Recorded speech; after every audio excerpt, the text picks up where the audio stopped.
Hey everyone, welcome back to Me and MS. My name is Michael.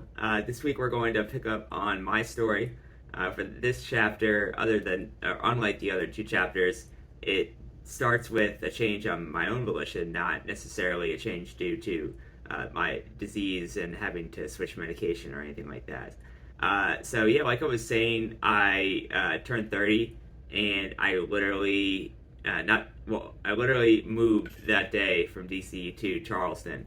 Not decided to move that day, but it all worked out where I kind of surprising to me, kind of had my fill of DC, and a lot of people get burnt out by the city, especially when it takes a lot of energy, and I definitely felt it. I thought I was going to be a lifer, but Charleston had a lot for me. My brother had been here for 3 years, and it was a slower city, but still a lot was going on. A lot of really cool music and great bars and restaurants and all that. So I made the move, and also I had a job lined up when I decided to. So that definitely helped. But yeah, back to my ability and what was going on. I was still on Tysabri at this point. I was still using one cane, working a 9 to 5 job in and out of the office every day. I was keeping up. I was even driving Uber on my off time just to make some extra cash and also learn the city. It was honestly a lot of fun to drive Uber. I had a great time and met some great people. My one kind of like claim to fame Uber story was it was Charleston Wine and Food Fest, and I Ubered Phil Rosenthal from Somebody Feed Phil, the Netflix show. So that was fun. But yeah, so I was continuing on and all that. This was about 2016. So I was continuing on for just a couple of years. So MS is slow, and there's sometimes not a lot to report. But I made a lot to report, and this is kind of the meat of this episode. Late 2017 or so, there have been a lot of talk in the MS world about the promise of stem cell transplants for people with MS. There was a big study going on in Boston. I forgot which medical center. You have to excuse me. I'll try to figure it out. And Dr. Richard Burt is his name, in Northwestern in Chicago, not Boston. The program stopped in 2019 for really unknown reasons. I said he went on sabbatical. I think he was probably burnt out, and they haven't kept the program going. And tag it in here, but they're having a lot of promising results of folks who were having stem cell transplants, like they do for people with leukemia and lymphoma, and kind of resetting your immune system, and some people forgetting you had MS, and people. It would both stop the disease, and a lot of people had improvement to their symptoms. So my dad and I were really interested in this, and we brought it up with my neurologist, Dr. Moore at Georgetown, and Dr. Moore had also been studying it. So when you have when you're talking to a neurologist, and they are up on the latest trends and findings and all that, that is a great thing. That's a great almost like a screener question for a neurologist of what have you been paying attention to lately, to make sure that they are looking for the newest and greatest things to help you in their therapy. So Dr. Mora not only gave his blessing, but was kind of eager about it. I was really said, if you want to pursue it, please go ahead. He had trust in the process, and had also seen the great results. So we decided, we found a program in Monterrey, Mexico called Clinica Ruiz. And I always say, when I start saying that, now I know it sounds sketchy that I'm going to another country to have this done, but talking to the program and doing our own research, we had great trust in them that this was not a fly-by-night operation, that they had the right hematologists and neurologists and everyone involved. So I decided to go there in May 2018 to have HSCT done. Now I want to make a separate video of really diving into it, but I'll in this one, give you the highlights of how the process went. It's basically um, takes out the blood from one arm. Your blood goes through a filter, takes out the stem cells, puts it into a separate vial, and then your blood goes back in your other arm. This happens, then you go through chemo, totally shut down your immune system, and when your immune system is at its lowest, they re-inject the stem cells to rebuild you and get you back up to fighting shape. So yeah, this was a little bit of a scary process going into it, but it was one that I was super grateful to have the opportunity for, and I was ready to fight and go for it. So I went in with it, went down to Mexico for a month, living in Monterey. They had an apartment with my mother, and went through the process, met some great MS friends from around the world, Australia, Europe, and all over the place. So it's a experience that I'll always hold close, that I am really thankful I was able to do.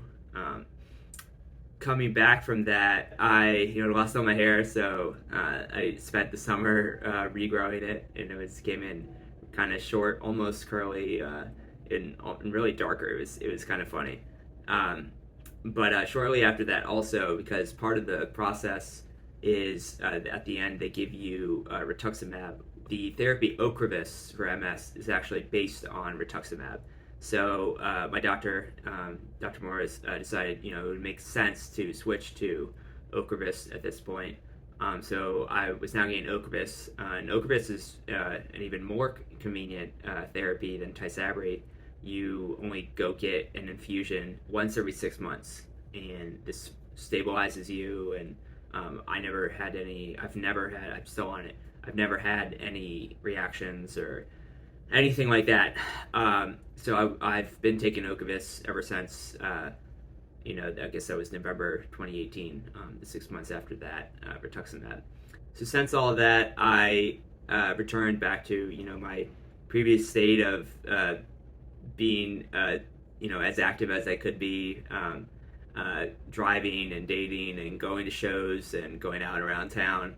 I did start using 2 canes at this point. I noticed during the process of HSCT, there were some days where when I was really feeling down that I needed a wheelchair, so I just needed more, and a walker. So I just needed more support to walk around. I didn't touch on it on the last episode, but another symptom of mine, other than walking and balance, that's tied to it, was my ability to climb stairs. That I really started to drive down. I really had to hold on to the rail, kind of swing my leg up, and then lift myself up from each stair. So I'm still able to do that. I was living in a 2-story house soon after all of this, and was able to climb the stairs to my bedroom and all that. So I was still moving, pretty independently and living on my own. But yeah, so fast forward just a little bit, Dr. Mora, with his background, he was connected to researchers at NIH, the National Institutes of Health, which is the government's big medical research campus in Bethesda, Maryland. NIH looks into all sorts of diseases and conditions all over the map. They do some great work. It's really, if you have anything really that you really need help with, and you don't think your doctor is quite hitting the mark and you're doing your own research, check out what NIH is doing and see if they have any studies or teams looking at your specific symptom, almost even, within it, within having that disease. There's teams looking at everything. And Dr. Moore was connected to the MS teams there. I had actually, also forgot to mention this in the last video, I've been seeing NIH in a general capacity for a few years, where they had a study called MS Through Life, where basically I went in every 6 months and got free MRIs, and they checked how I was doing and my motor skills and walking ability and all that, and keeping up with me. But So that was, I mean, that study was great. But Dr. Morrow, this new one, he knew a researcher was specifically trying to look at therapy and study therapies that could rebuild ability with people with MS. So he hooked me up with them, and a year after I had HSCT, so it was May 2019, I went in for a spinal tap to check my cerebral spinal fluid for markers of MS that may or may not have still been there after having HSCT done. So I had that done, and unfortunately, it did show that most of the markers were still there. So HSCT had not been successful in that regard of totally wiping out my body's memory of MS. So it was a bummer. It wasn't totally surprising. It happened. I had a lot of hope that things would help me. We were both going into this. When I say we were both, it was us and my doctor, that my relative young age of 32 would really help out. They had seen especially younger patients responding well to HSCT treatment. However, by 32, I already had the disease for 14 years. So although young, the disease had progressed quite a bit. So I think in my own kind of research afterwards and casual study group polling MS groups on Facebook and looking at the data, it really does seem that people earlier who are young and earlier in their disease course respond the best to it. It all makes sense because it hasn't damaged your nerves as much when younger, of course. But I mean, what are you gonna do? I wasn't mad necessarily. I'm still extremely grateful I had the opportunity. It didn't hurt me. We all go through struggles and have to make tough calls if you want to fight. If you have the opportunity to fight something harder than just laying back and taking what happens to you. So we'll leave it there for now, and I'll pick back up and catch up to me living right now in June 2022 in the next one. What's happened, how I fared during the pandemic times, and what my body and I are up to now. So yeah, thanks for tuning in, and catch you on the next one. Thanks.